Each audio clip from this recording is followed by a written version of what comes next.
You are Locked On Eagles, your daily Philadelphia Eagles podcast. Part of the Locked On Podcast Network, your team every day. Thanks so much for making Locked On Eagles and Locked On Steelers your first listen each and every day. It's Crossover Thursday. I'm Louis DiBiase, joined as always by Christopher Carter, at least for Eagles Steelers Crossover Thursday, and we are brought to you by Prize Picks. Download the app, use the code LOCKEDONNFL. You'll win $50 instantly when you play $5. America's game of the week, the 10-3 Pittsburgh Steelers come to Lincoln Financial Field against the 11-2 red-hot Philadelphia Eagles, who have won 9 straight games. But Chris, like, this game, it comes with a lot of drama, at least on our side of things. Of course, Saquon Barkley right now on pace to break Eric Dickerson's all-time rushing record. They have run through the run game, no pun intended there. But there was some passing drama Monday night. A.J. Brown's comments got Brandon Graham going. He made comments on the radio, which caused a stir as he pretty much called out number 11 over the public media forum. So I think the Eagles, at least on our side, you would think it's all like roses and rainbows right now, but this team is not satisfied with their passing game, and I think that's going to be something to really focus on against a really good Pittsburgh defense. Is how do we fix that before the playoffs? I'm going to be watching that really closely, and if they can't fix it, what's the vibe? Is it a 2023 like collapse energy? That's something I'm really watching close in this matchup between our teams. Yeah, you look at the personnel, and this is where we're looking at in Pittsburgh. Like, you know, you look at this roster, and you think Jalen Hurts, Super Bowl quarterback, A.J. Brown, all-pro wide receiver, DeVonta Smith, extremely fast, talented, Jahan Dotson, fast, talented, Dallas Goedert. They got an offensive line. And you got Saquon Barkley. On paper, it's a giant. Yeah. It's a dream team. You know, I know Philly fans don't want to hear those words because of what Vince Young said way back when.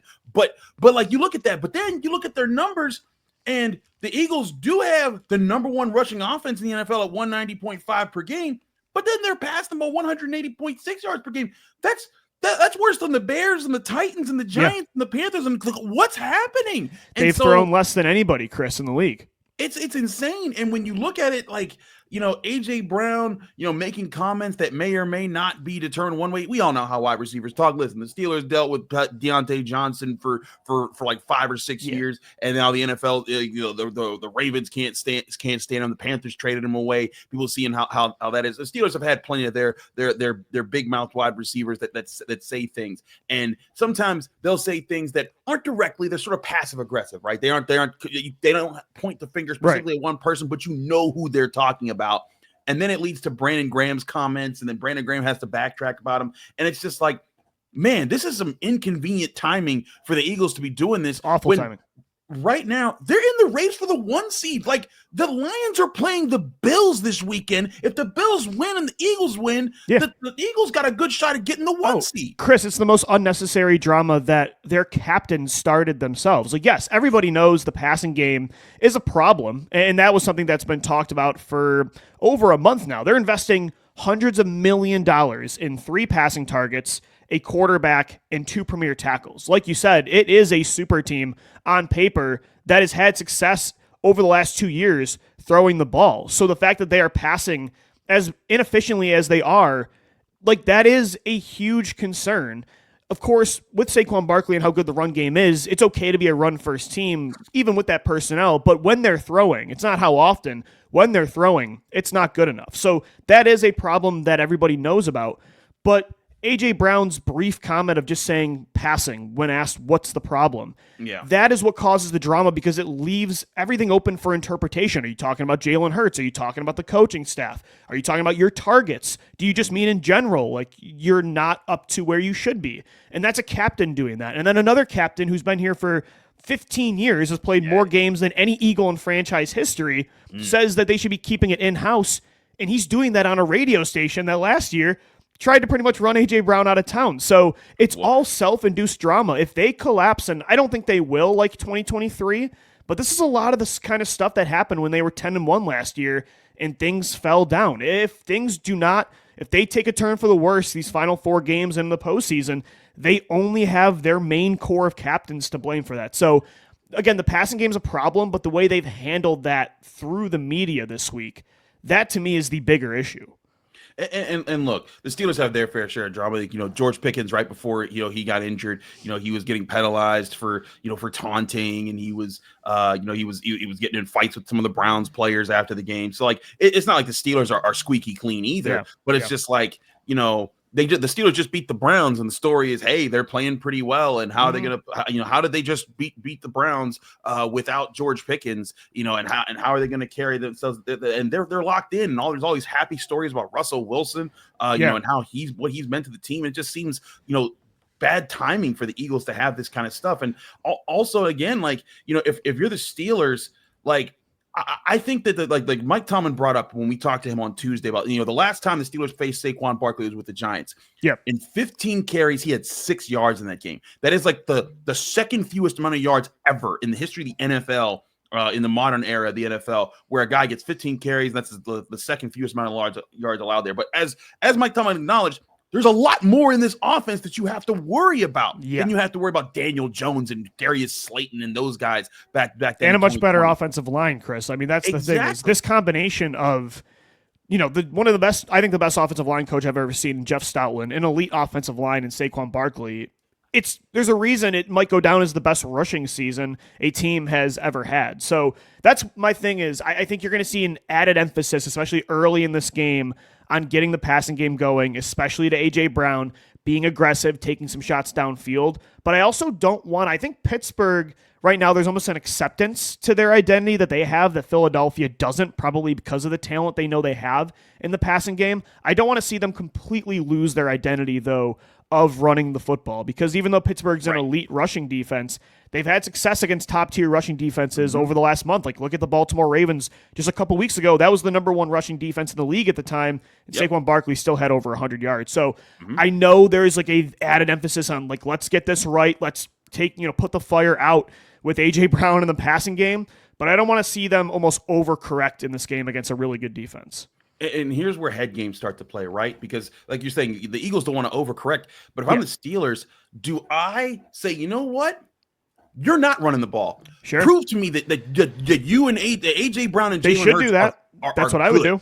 Like you know what? Hey, we're gonna put our corners on islands. We're gonna let our safeties do their work. But this defensive front's number one job is to stuff Saquon Barkley, to contain Jalen Hurts, make sure that if you're beating us with your arm, that you haven't done so. And the Steelers are a team, the way that they coordinate their defense, and if you watch Hard Knocks in AFC, they always put up who they got a plan for. Like when they played Joe Burrow, they said we have the Joe Burrow plan. We have the Myles Garrett plan, and best believe they've got a Saquon Barkley plan this week. And I think the Saquon Barkley plan, that's the plan to stop the Eagles, because if you stop him, you're going to force Jalen Hurts and A.J. Brown to work out their relationship on the field. And if you're able to get some points on offense, as Russell Wilson's been able to do with the Steelers, you're going to put the Eagles in a position where they're going to have to figure their stuff out quick, because if they do not, all of a sudden, there's more vitriol flying, there's confusion there, and the Steelers might have a chance to win in a place they haven't won since 1965. Which is crazy. Yeah, that's why this is such an important game. Obviously, as you mentioned, the Eagles, they've won 9 straight games and are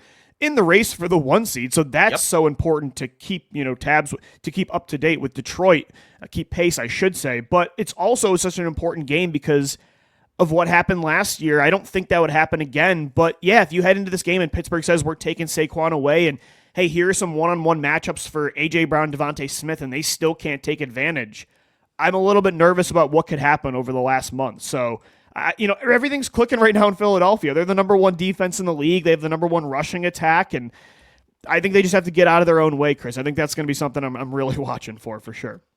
Absolutely. If that becomes an issue in this game, it's going to change things. I think the Steelers, they want to push those buttons. That's what they start doing. I think so too.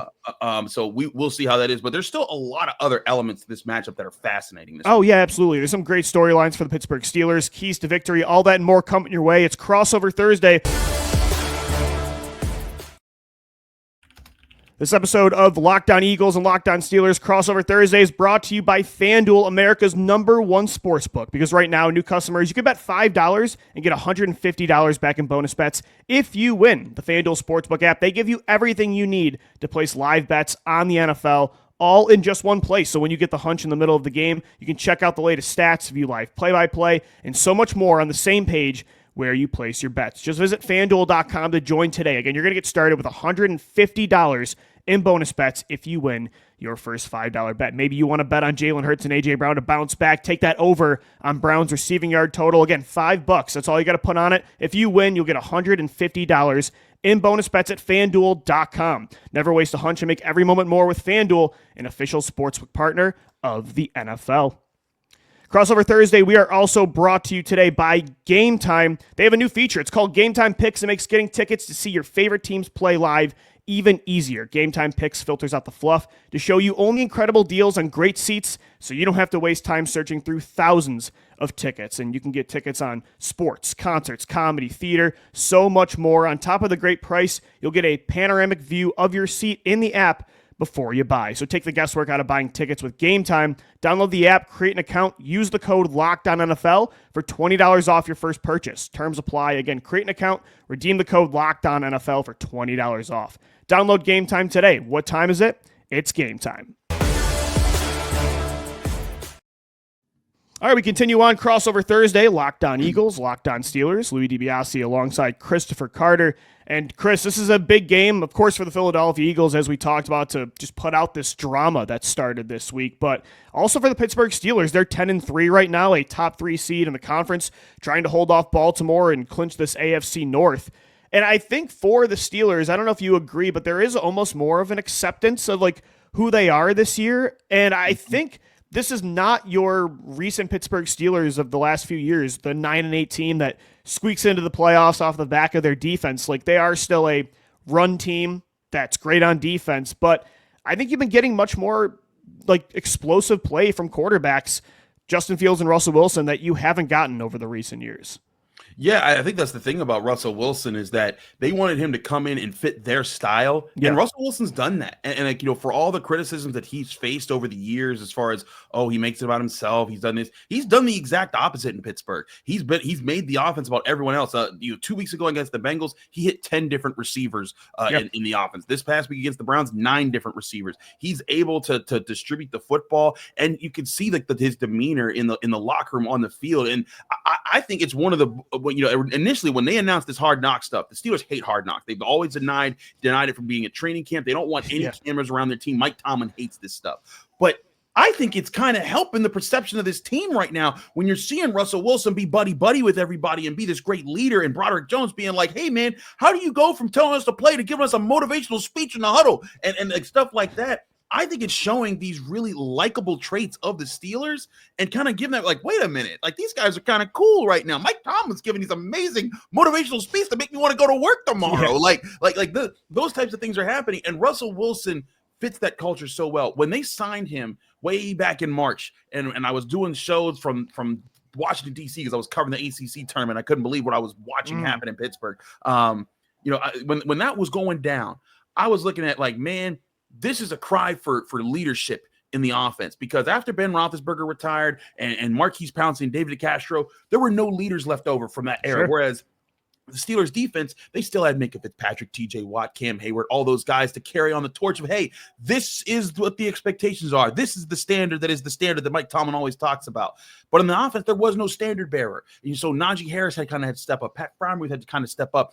And they were stepping up, but you still needed that leader, that guy that stirred the drink, the quarterback that made everything calm down. And Justin Fields did a good job at the start of the year. But once Russell Wilson got healthy, you just immediately saw, hey, he's piecing everything together. He's seeing what they're doing. And that's what's allowing this Steelers offense to be more complete. Because, look, this Steelers offense wants to run the ball. Like, I think a big element of this game is the trenches. Who runs the ball first? Agree. Who runs the ball better? Which side gets more push on their side, and which side gives up less pressure on their quarterback?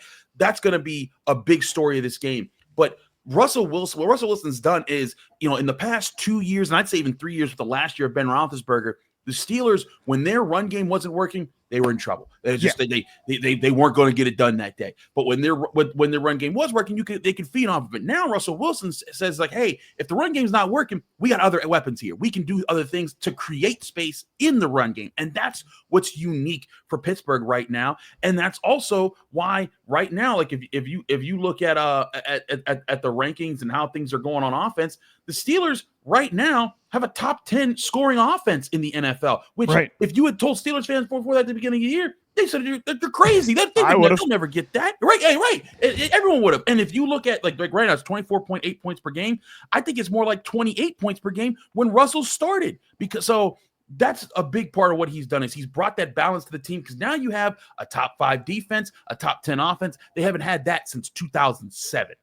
No, that's what I'm saying. And like, yeah, is Russell Wilson a top 5 quarterback in football like he used to be? No, of course not. But you look at, I think the timely explosives is what I look at even for like the Eagles passing offense. I've come to an acceptance point too with Jalen Hurts. Like I don't think he'll ever be consistently a top 5 quarterback when it comes to processing, pocket passing, inside a structure, being that kind of guy. But what you've normally gotten is a run-first offense that's elite, and you have gotten the 20-plus yard passing plays you can rely on every single game. And, Chris, I think that's something, with Mason Rudolph and Kenny Pickett, you just couldn't bank on. With Justin Fields' legs, you could get that. And with Russell Wilson's deep ball, I think that's what you're getting with Pittsburgh, and it's why they're a top 10 scoring offense. But what do they do without George Pickens this Sunday, though? That's a big thing I'm watching, because the Eagles secondary, it's very hard to make plays on them, especially deep.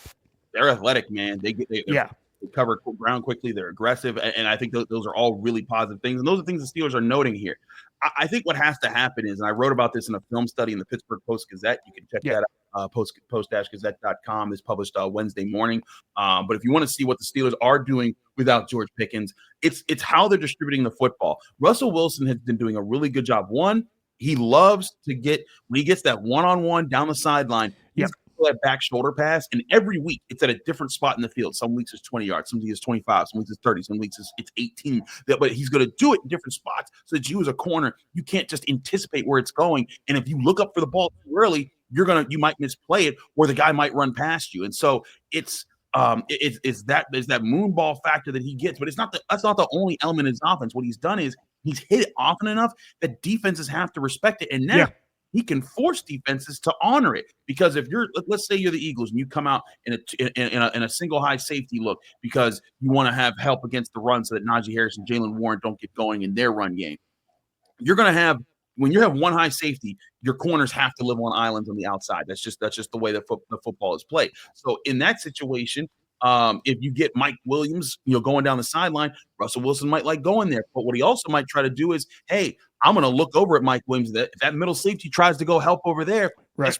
Pat Freiermuth right down the seam. That's how they scored their second touchdown against the Browns. He just looked to his left, safety flew that way, and he said, nope, going this way, bang. And that's where Russell Wilson's command of the offense has really helped the Steelers, is creating those types of opportunities. It was just so hard to get Kenny Pickett and Mason Rudolph, those guys to do that consistently for years, and now he's brought that element back. So now, like again, Scotty Miller and Mike Williams combined for 3 catches all season for the Steelers before that Browns game. They go into that Browns game, they have 6 between them. Mike Williams and Scotty Miller both caught balls, more than 20 yards downfield. And that's where I think that the Steelers have it, is that, like, look, we can hit guys now that aren't conventional playmakers that you're not going to have time to study a whole lot for. And then that's going to open up guys like Pat Freiermuth, who really, I think, is now the main weapon of this offense when it comes to the passing game. And here's the thing. If that gets going and they start hitting there and you're starting to worry about that, all of a sudden, you're not looking at Najee Harris. You're not looking at Jalen Warren. And then that Steelers offensive line that's gotten young and better. I asked Mike Tomlin about that on Tuesday. Rookie center Zach Frazier, rookie right guard Mason McCormick, second-year tackle Broderick Jones. The 3 of them together, they have become bulldozers. They've been pushing people around. They've been mowing guys down. And when they get playing downhill, that's when this offense really starts feeding off of everything. But I think, again, it's about passing to set that up, because I talked about the Eagles' defensive front. They're nasty, too. They're the number 1 run defense right now. Yeah, they're number 1 in a lot of categories right now, passing and running. And it's funny, because I think both sides, like how the defense can contain Pittsburgh's offense, Philadelphia's offense, I think it's a pretty similar blueprint. And it's why, it's hard to stop both teams. It's why one is 11-2 and one is 10-3. We'll get to keys to victory coming up next as we wrap up Crossover Thursday, Locked On Eagles and Locked On Steelers. This episode of Crossover Thursday for Locked On Eagles and Locked On Steelers, we are brought to you by Built Rewards. If you're a renter, listen up. This is not This is a total game changer. Thanks to Built, you can now earn points on rent payments just like you do with groceries or travel. Paying rent now comes with serious perks, and it's completely free to join. Earn valuable Built points on your rent and everyday spending at no extra cost. Redeem points for flights, hotel stays, and even future rent payments with over 500 airlines and 700,000 hotels in their program. The possibilities are endless. Access unique experiences that are exclusive to Built members. I love using points for travel. It makes it easy on Built to easily turn those rent points into rewards. If you're already paying rent, why not make it work for you? Start earning points on rent you're already paying by going to joinbuilt.com/LockedOnNFL. That's joinbuilt.com/LockedOnNFL. Make sure to use our link so they know we sent you. Don't wait. Start earning rewards today. All right, so for the Eagles and for the Steelers, Sunday's game of the week, what are the keys to victory for both sides? Chris, I think there is a common theme of this show for both offenses and for both defenses. I really do think it comes down to who wins the battle in the trenches, and that does sound cliche, but I think the strong suit of the Eagles offense is running the football. I think the strong suit of the Pittsburgh Steelers offense is running the football. Both teams have a really good defensive front, though. It's a kind of a strength-on-strength battle, and that's going to make it a fun game to watch. I really do think whoever wins that on both sides, they're probably going to win this game. I think so, too. Also, I want to correct myself. I said that the Eagles have the number one run defense. They have the number one total yards defense. Total yards, yep. Right. That was my mistake there. But I think one element that's going to be really crucial here, if you look back at how the Steelers attacked the Bengals defense, not good. It's like the worst defense in the NFL. But the Bengals defense tried to overcommit to two factors. They wanted to stuff the run, and they wanted to take away the deep ball. You saw early in the half, and I wrote about this in the Post Gazette last week. They deployed like 3/4 of their defense was basically two high safeties, but the linebackers and the defensive line, their first steps was crush the run. So they were going to say, hey, Russell Wilson, we know you like the deep ball. Hey, Steelers, we know you like Najee Harris and Jalen Moore. So we're going to take away both, and you're going to have to beat us by working the short passing game. Intermediate, yeah. And then that's what Russell Wilson did. He was like, all right, here. And then eventually the Bengals like, oh, man, all right, we got to go to one high safety. And then all of a sudden, bang, deep down the field, big plays, and then that opens up the Steelers' offense a bit more. That's where the Eagles' defense is going to have to win. If they can take away the run without overcommitting a second safety down low, that's going to be big. But then here's the thing: is that if they're not overcommitting to the run, when Russell Wilson tries to get some of those plays, and they'll use misdirection, they'll use play action, they'll use bootlegs, they'll use different things to try to catch you running in the wrong direction. If they allow space for guys like Najee Harris, guys like Jalen Warren, number 2 tight end, Darnell Washington. If they allow those guys to get space and they start catching the ball and they start getting downfield, that's how the Steelers offense can start to pace itself and then dink and dunk you and make it a death by 1,000 cuts. And that's where I think the Steelers like to live sometimes. And then, if the Steelers can get that balance, to me, it's not just running the ball. It's doing those little things on offense that kind of make you think a little much, and then they run the ball. Because now, as a linebacker, Nakobe Dean is his first step to the line of scrimmage now, or is his first step lateral to be kind of like, okay, who's coming this way? I mean, am I going to have to cover somebody on this one? That's what the Steelers offense has to do. They have to take the aggression out of this Eagles defense. And this is a very athletic defense. I feel like it's the Georgia defense. You got Nakobe Dean. You got mostly is personnel-wise. Right? It's crazy. And what's funny is you're going against a Georgia offense. Well, the great Pickens ain't there, but Darnell Washington, Broderick Jones. There's going to be a lot of guys that know each other in this game. True. But and hey, maybe that's just Andy Weidel. There's the Andy Weidel Bowl going on right now. But I think that's the key here is outside of the trenches, it's who can get something else going to help them in the trenches battle, because both sides are going to have their wins and losses in the trenches, I think, on Sunday. Yeah, it's strength on strength. I don't think anyone's going to completely overly dominate that matchup. Exactly. So if those are going back and forth and no one's dominating it there, who can win the other things that gives you an edge that battle? I think that's going to be the biggest key in this game. And I think it's the same thing for the Eagles, but at the same time, and there is an added emphasis on doing the other things right because of what's going on this week with the passing drama. Right. But at the same time, I will say, even with a strength-on-strength matchup, even with having to do those things right, don't completely abandon your identity that has allowed you to win 9 straight games. You know what I mean? There's a balancing act there that you really have to have. It's you might want to be a certain thing, but you also have to embrace who you are right now. And it's done pretty well for you. You're 11-2 for that reason. So I think there is, as I mentioned earlier, an identity crisis right now with Philadelphia, and I think they need to lean into what they do right. But you're totally right. Both sides are going to know what these teams do well, and you got to keep them honest at least, right? You don't want to be one-dimensional ever in the NFL, especially with the playoffs getting going. These teams want to prove to themselves that they can be a complete football team, so if they have to play the Detroit Lions in the playoffs or, for you guys, the Buffalo Bills or the Kansas City Chiefs, that, hey, like, you're going to have to deal with everything we've got, not just one thing. That's what the great teams do. Good teams can get to what they do well and do it well consistently and do it well often.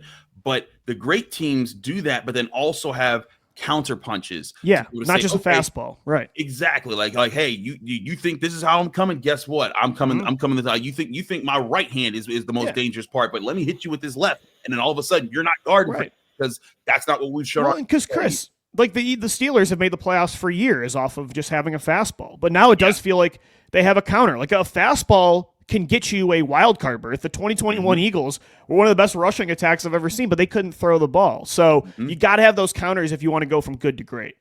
Absolutely. I think that's a big factor here as well. I wonder how, the secondary has been great for the Eagles. How have you liked their kind of intermediate covers? Like, we know about Quinyon Mitchell, we know about Cooper DeJean, we know about Darius Slay. Like, those guys are talented. But how have you felt about the guys in between, the linebackers and the safeties that have to cover the tight ends, the slot guys? Because I think them, and again, the running backs, they love to throw to Najee Harris and Jalen Warren. How have they done in coverage this year? It's going to be a tough matchup for Pittsburgh because normally Philadelphia, their weak point on defense and just roster in general when it comes to how much resources Howie Roseman allocates to certain spots, safety and linebacker, they normally draw the short end of the stick. But Zach Bond at linebacker this year, I think he's a Defensive Player of the Year candidate. He has the highest coverage grade of any linebacker right now in football. And then at safety, like Chauncey Gardner-Johnson, he's getting going, had another interception last week against Carolina. He's got 3 on the year. But Reed Blankenship's coming back from a concussion, so we'll see how he's looking. I do think that still is, again, the strength of this football team is the defensive line, and surprisingly, they're cornerbacks for the first time in a long time. But they have a really good linebacker tandem with Zach Bond and Kobe Dean and an underrated safety tandem. So the thing is, there really isn't, like last year, there isn't a personnel weak point you can say on this Eagles roster, like, hey, this is what you can exploit. I do think they've done a really good job of not just taking the short, the cheap way out and, doing Band-Aid signings on defense anymore. So linebacker actually this year is a strength, Chris.